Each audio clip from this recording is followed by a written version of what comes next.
La que sigue, por favor. Por ejemplo, ¿cómo es la acción de la cocaína? La cocaína nosotros, un pericazo, la inhalamos. ¿Se acuerdan que te ponen una rayita así? La hacen, entra por los pulmones, ¿sí? Pasa al flujo sanguíneo y de ahí llega hasta el cerebro. Y en el cerebro hay receptores que son sensibles a la dopamina. En esta área que les decía que es del núcleo caudado y el área ventral del tegmento, hay una gran cantidad de terminales dopaminérgicas. Entonces ahí lo que pasa, la dopamina lo que hace es que la cocaína lo que hace es que bloquea los sistemas de recaptura de la dopamina. Entonces la dopamina se segrega, y se acuerdan que la dopamina es la hormona o el neuromodulador, o como quieran llamarle, del placer. Se segrega y cuando hay cocaína no hay manera de recapturarlo. Entonces lo que pasa con la dopamina es que se queda ahí en los lugares donde está actuando y pum, pum, pum, sigue haciendo su acción. Y entonces el individuo siente la acción placentera que produce la dopamina siempre cuando se aplica de manera inicial. Y fíjense que digo inicial, ¿sí? ¿Me pasa la que sigue? Entonces la cocaína lo que hace es bloquear los sistemas de recaptura en la sinapsis, que impiden que la dopamina sea removida del lugar donde está activando a los receptores. Entonces cuando nosotros escuchamos un pericazo, lo que hacemos es que hacemos que la dopamina permanezca mucho tiempo en ese lugar activando los receptores, que inicialmente, y otra vez repito, inicialmente, cuando son activados nos producen placer. La que sigue, por favor. Y entonces se queda un montón la dopamina en este circuito de rewarding, y por un tiempo inicial que le llamamos el periodo de sensibilización,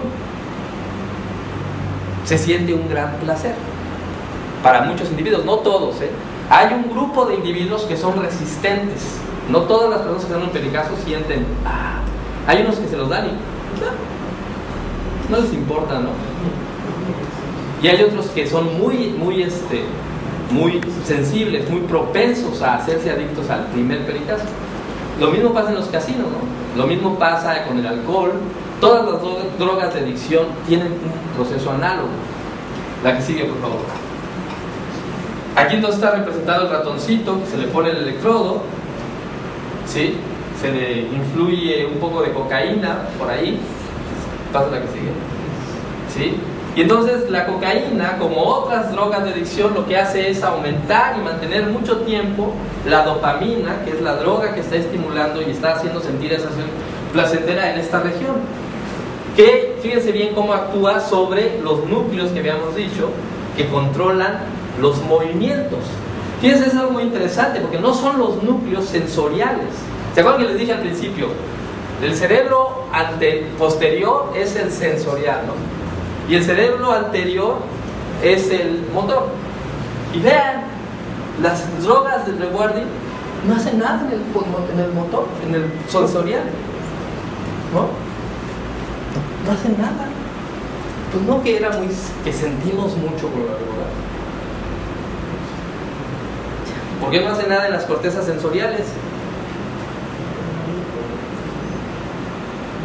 Y en cambio, hay un gran cambio y una gran influencia en la área anterior, en la región anterior del cerebro, que es la región que dijimos, que les dije yo.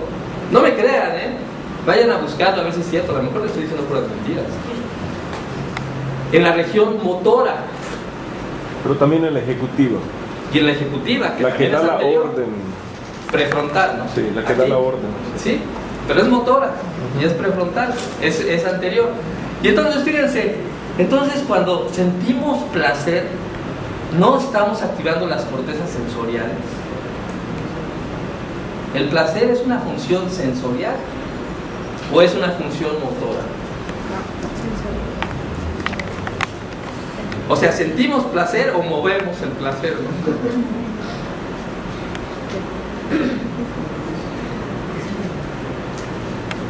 La que sigue, por favor.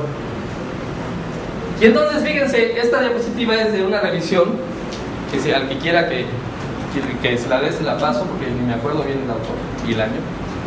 Pero la tengo por ahí. En unos 3 días a lo mejor buscarla después. Y entonces, miren, aquí está. No, es Koch, se llama Koch, del 97, me parece. Es un chavo que ha trabajado muchísimo. Entonces, vean, en este ciclo podemos empezar donde ustedes quieran. Pero vamos a poner que empezamos aquí, porque es un ciclo.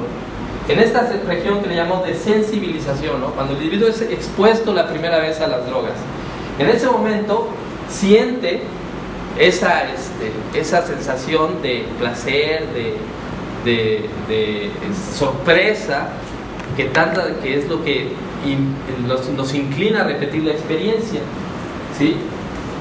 Pero las drogas, cuando ven eso, cuando el sistema ve una gran cantidad de dopamina tanto tiempo ahí, dice, aquí hay algo anda mal, ¿no? Y entonces dice, no, a mí no me conviene estar estimulado tanto tiempo. Y entonces inmediatamente a los minutos de que se produce ese exceso de estimulación de los receptores, comienza un proceso de adaptación, ¿sí? Que hace que se cambien completamente la sensibilidad y el número de receptores que hay en esas regiones. De manera que el individuo, la siguiente vez que se echa su pericazo, ya no siente lo mismo. Ya el sistema cambió. ¿Sí? Y conforme pasa el tiempo, esa sensación va cambiando más y más. Y una de las cosas características que produce es que la sensación de placer que sentía desaparece.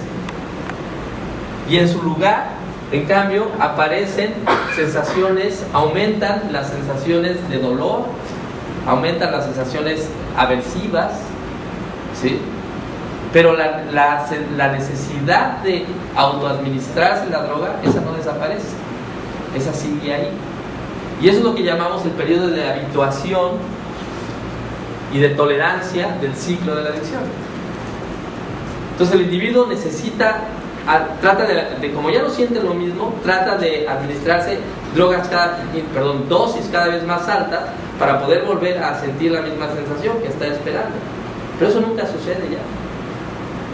¿Sí? Y entonces el individuo empieza a hacer todo un proceso de discurso. Fíjense, es muy importante en el proceso ahora no la parte fisiológica, sino la parte psicológica, que tiene que ver con el discurso que hace el individuo sobre lo que le está pasando. ¿Sí? Él está sintiendo, tuvo la experiencia, tiene la sensación, luego otra vez vuelve a decir, esto es padrísimo, luego lo vuelve a hacer y ya no sale, y dice, ¿qué pasó? Aumenta la dosis y sigue sin salir, y aparte se empieza a sentir mal, y entonces él empieza a hacer un discurso al respecto de lo que le está pasando. Y el discurso puede variar diametralmente, depende de cada persona y de su circunstancia, ¿no? Pero el discurso siempre existe. Y el discurso, fíjense, ¿qué es el discurso? Lo que empieza a pensar, los argumentos que empieza a hacer. ¿Por qué ya no siento nada? ¿O por qué me voy a ir a drogar? ¿No? Porque el individuo además desarrolla una actividad automática para buscar las drogas. Entonces de repente empieza a ir a buscar la droga, y ya que la está buscando, se da cuenta que la está buscando y piensa, si yo dije que ya no lo iba a hacer, ¿por qué lo estoy haciendo? Y entonces dice, ya sé, lo estoy haciendo porque mi mamá me regaló en la mañana y no había hecho yo nada malo. Ella tiene la culpa. Y así empieza a hacer su discurso. Pero él no sabe que en este proceso, en este paso, su sistema de los ganglios basales, el que empieza las actividades, cambió. Y aunque él no lo decidiera, su sistema empieza la actividad para buscar la droga, antes de que él se haga consciente de que lo está haciendo. O sea, de cierta forma, la adicción toma control de nuestros movimientos. Y entonces nosotros empezamos, así como se acuerdan que les decía yo al principio, vamos al baño y vemos el baño, tenemos ganas y ni siquiera lo pensamos, a veces ni nos damos cuenta, ¿no? Y cuando nos damos cuenta ya estamos en el baño adentro haciendo, ¿no? ¿Por qué? Porque era una necesidad que teníamos. Pues algo análogo pasa con las drogas.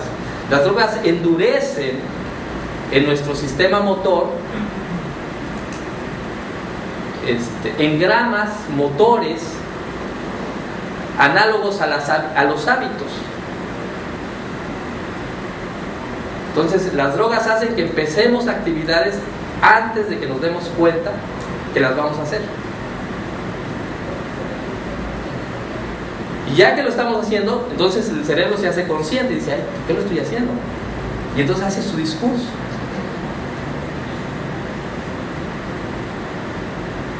Abusados, dense cuenta de lo que estoy hablando. O sea, ustedes, un drogadicto es en cierta medida un autómata dirigido por las drogas. Todos somos autómatas en gran medida, pero estamos dirigidos por estímulos funcionales. El hambre, el sueño, ¿sí? La muchacha, la novia que pasó por allá. Entonces eso hace que comamos, ¿no? Que durmamos, sin pensarlo ni siquiera, sin necesidad de sernos conscientes, salir corriendo tras la chica, ¿no? ¿Sí?